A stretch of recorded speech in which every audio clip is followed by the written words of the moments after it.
Getting bitten by a radioactive spider sounds terrifying enough, but then your body starts producing webs. You can stick to walls and punch through concrete. For every version of Spider-Man, that first awakening is always pure chaos and confusion. So here's a rundown of how every mainstream Spider-Man unlocked their powers for the first time and the absolute chaos they experienced while trying to understand what the hell is going on. 1. Tobey Maguire in Spider-Man's a classic and definitely a contender for one of the most iconic movie sequences ever. Tobey Maguire as Peter Parker in the first Spider-Man movie gave us one of the most entertaining reactions to his new powers, and just an iconic Spider-Man in general.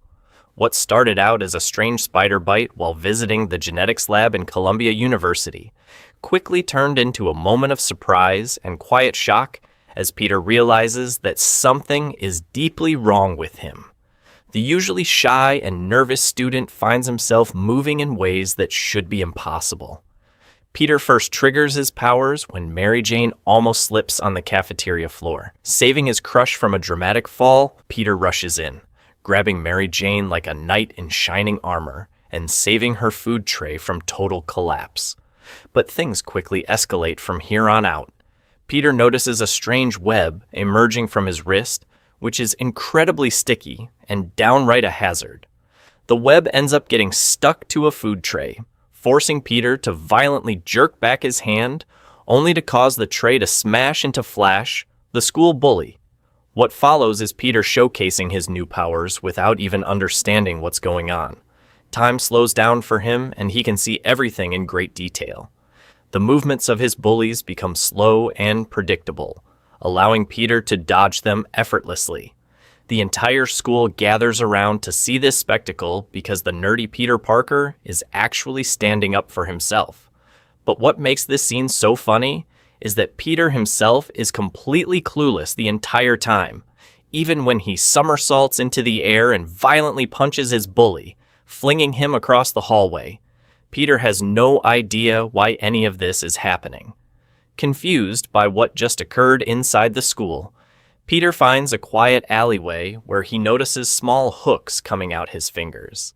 He decides to use the hooks to climb up the wall just like a spider does. On the roof, Peter then makes several embarrassingly silly hand gestures to bring forth the web once more. Shazam! Go! Go! Go, web, go! And after failing several times, he finally unleashes the web and tries to swing over the building. Peter's first time as Spider-Man is nowhere near as elegant or agile, but it's still iconic for a reason. Even though he ends up smashing right into a billboard, this goes to show just how much experience is required to be the Spider-Man that we know and love. 2. Andrew Garfield in The Amazing Spider-Man. No, I'm sorry. Next up, we have Peter Parker from the Amazing Spider-Man movie giving us an accurate depiction of how a teenager would react to their newfound powers. In the movie, Peter gets bitten by a spider genetically modified by Oscorp. At first, Peter finds himself passed out in the subway where some guy tries to mess with him. But as soon as Peter senses that something is wrong, he wakes up from his slumber and climbs on the roof of the subway car, scaring the hell out of the rest of the passengers.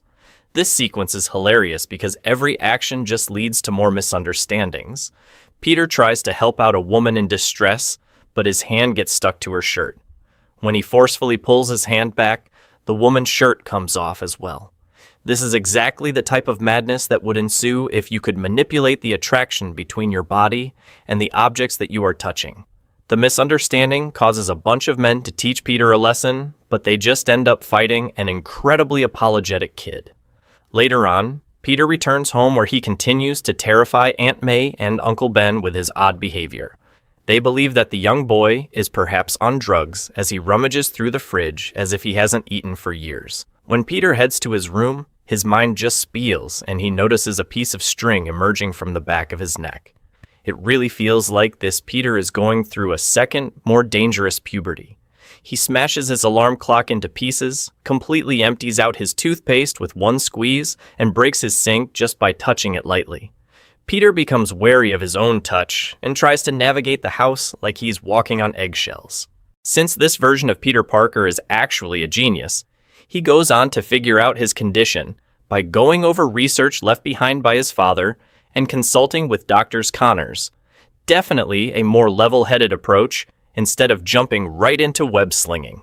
3. Tom Holland, using iron spider suit. Spider-Man's abilities are already pretty wacky to figure out, but imagine adding a whole lot of technology on top of the unpredictable webs. Well, that's exactly what Tom Holland's Peter Parker had to experience after receiving the iron spider suit from Tony Stark. This insane suit is not only made from the same nanotechnology as the Iron Man suit, but it has a lot more controls that are easily quite overwhelming.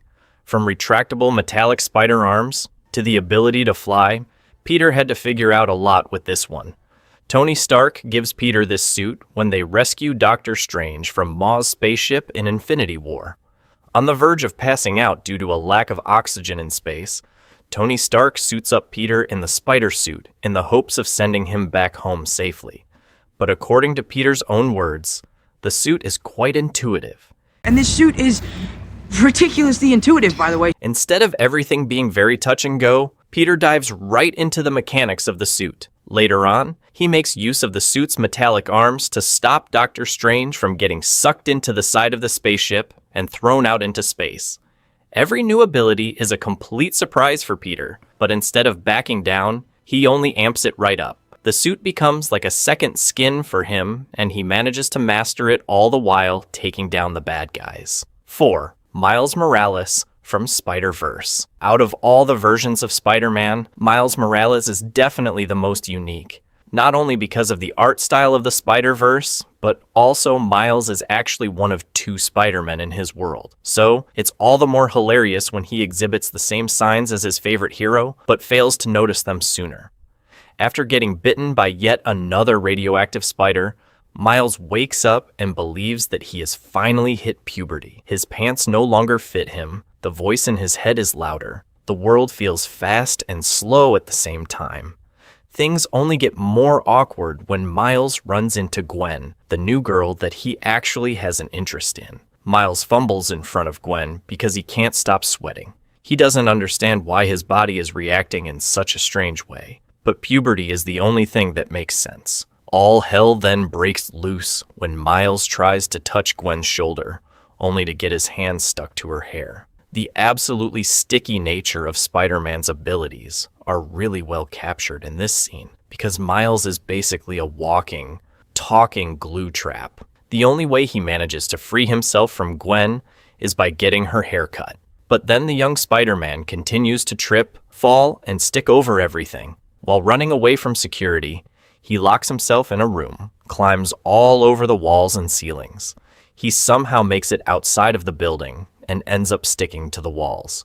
Miles is a complete spectacle, and only after getting back to his room does he realize that he might be another Spider-Man. Miles tries to get in touch with Uncle, but barely avoids getting hit by a car due to his strong reflexes.